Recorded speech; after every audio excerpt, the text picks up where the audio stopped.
Back on this 9370 AC intermittently. It's been a couple days. It was so muddy we couldn't even get out here. I was literally Tokyo drifted in my service truck. Anyway, just a quick review. So AC went out. We troubleshot it. Had no power coming out of the relay that powers the clutch. We replaced the relay and tightened up the terminals there. That fixed it. About an hour later, low pressure switch hangs up. We ordered a new switch, bypassed it for now. The way this circuit works is the switch is open to power the compressor. As soon as the switch closes, takes power away. So right now we're only running off the high pressure switch. We did order a new low pressure switch, hasn't gotten here yet. Ran for about an hour. Then, no power to the compressor. Troubleshot, the relay was good. My high pressure switch was open, which was letting power go to here. I had no power here. I had power back here.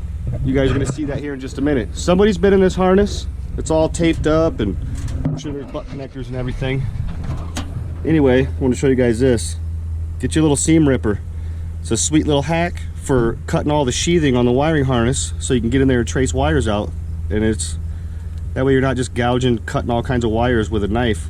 Just slip this in there, slide it along, it'll cut the sheath for you. This is the section of harness in question. Like I said, somebody's been here.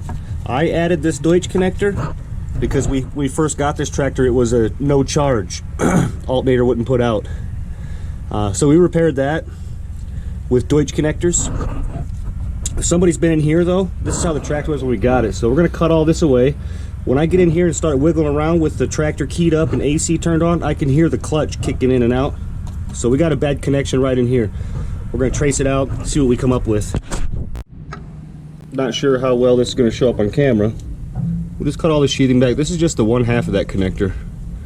Look at here, we got two butt connectors. We got this wire. And look at the back of this connector. All kinds of just bare copper. They're probably all touching each other when it's vibrating around and shorting.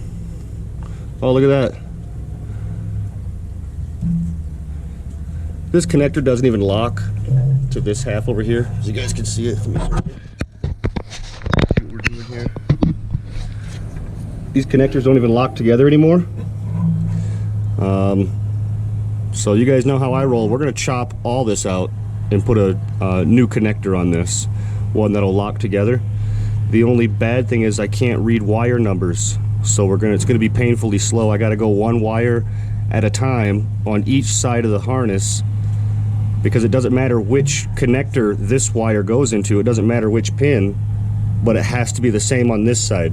So we're gonna have to do it one wire at a time because I can't read any of these wire numbers at all. And this is only half of it. We haven't even gotten into this half yet. So I guess we'll start digging into that, see what we can come up with.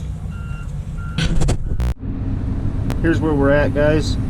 This is the section of harness that goes back all the way to the back of the cab to a cannon plug. This is the engine half of the harness. We've just uninstalled it. We pulled this one down to give us enough room. We're just gonna work right here underneath the tractor. And that's it. We're just gonna go one wire at a time and make this a Deutsch connector, one that stays connected securely. And here's where we're at, guys. We're just cutting one wire. Put a little dielectric on it so it slides into the connector easier. This one's pin number 4. Got that one in. This is the wire we just cut. So we just go straight through on the connector.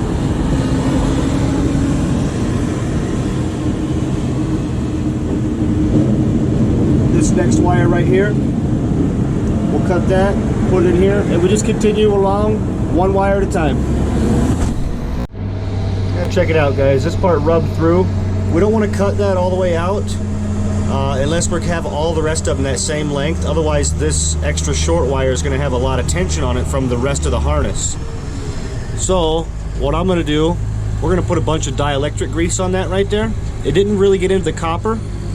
We're gonna put a bunch of grease on it, slide this shrink rack over, and then heat that up. It should squeeze all the grease out, and then it'll kind of keep that sealed up. Quick shot of the after repair. I don't know how good it's gonna show up, but here's the heat shrink right here. and we put dielectric on there, and it squeezed it out as it shrunk down. I started in the middle and worked my way out to the edges to shrink it down.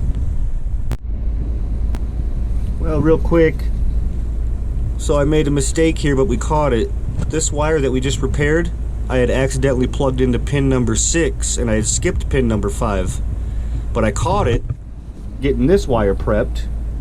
So that's the importance, I guess, of going one wire at a time. You find a mistake, you can catch it and correct it. Otherwise, if we hadn't caught that, man, you imagine troubleshooting that right after the repair's done? Because we'd have 2 circuits then that would be jacked up. So anyway, just wanted to show you guys, just one wire at a time.